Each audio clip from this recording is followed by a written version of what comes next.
ขาทางอยู่น่ะมันขึ้นไปได้ยังยังบัวสวรรค์ติดอยู่แป๊บนึงไปผมไม่จะว่าแต่บัวสวรรค์อันนี้ขึ้นมาแล้วขึ้นมาครับขั้นตอนนะครับถอยไปแล้ว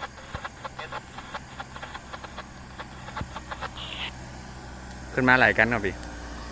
เดี๋ยวขึ้นไปจอดทางตรงนะลุ่มอยู่อ๋อโอเคเดี๋ยวปล่อยรถนี้ไปก่อน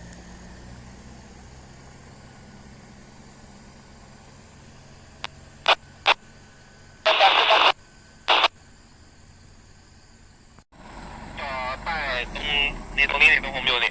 อ้าวดับเฉยมันจอดนี่เดี๋ยวโอ้ยข้างหลังมันจะจอดไม่ได้เดี๋ยวไปดูก่อนขึ้นได้ยังรถเก๋งลงมานี่ยังพี่ก๊อฟรถถอยลงไปเนอะระวังด้วยรถเก๋งกับไททันนะลงไป2 คันมีผมตามหลังเสือภูขึ้นไปอยู่นะครับข้างบนอย่าเพิ่งขึ้นมาเด้อเขาขวางทางอยู่เพิ่งขึ้นอย่าเพิ่งขึ้นข้างล่างรอก่อนติดโค้งสุดท้ายไปบ่ได้แล้วมันหมื่นอยู่แถวนี้กี้แกบ่ชิดร้ายสุดแน่ชิดขวาเนาะนั่นน่ะว่าวิ่งอยู่กลางก็ฟรีกะประกันมันได้แล้วถอยมาเห็นก็เครื่องไปกันใช่ไหมครับแอมถอยมาลูกแม่มาแล้วได้ละหนึ่งมันนี่ด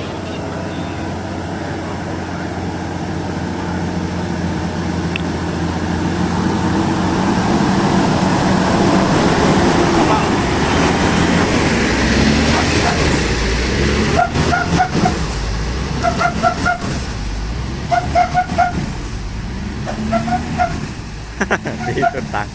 กระเด็บมาเลยโอเคได้ละ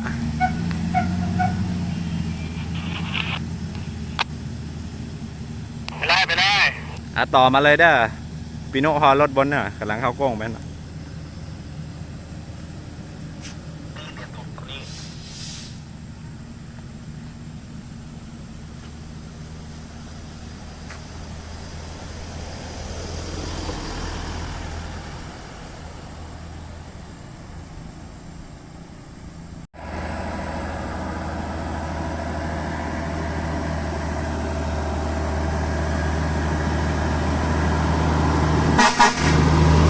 สะดุ้งเลยอ่ะสบายครับ404อยู่ที่ทักษะและการขับนะครับเอาแล้ว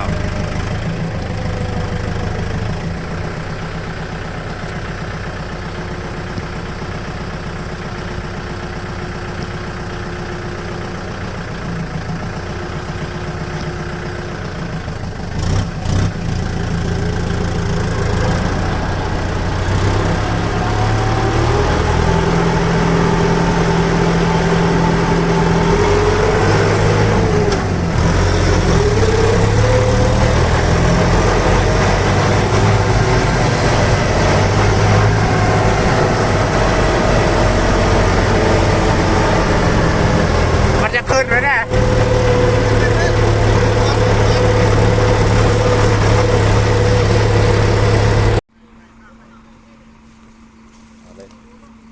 อยู่กับบอกกั้นมันซิ่งให้โกน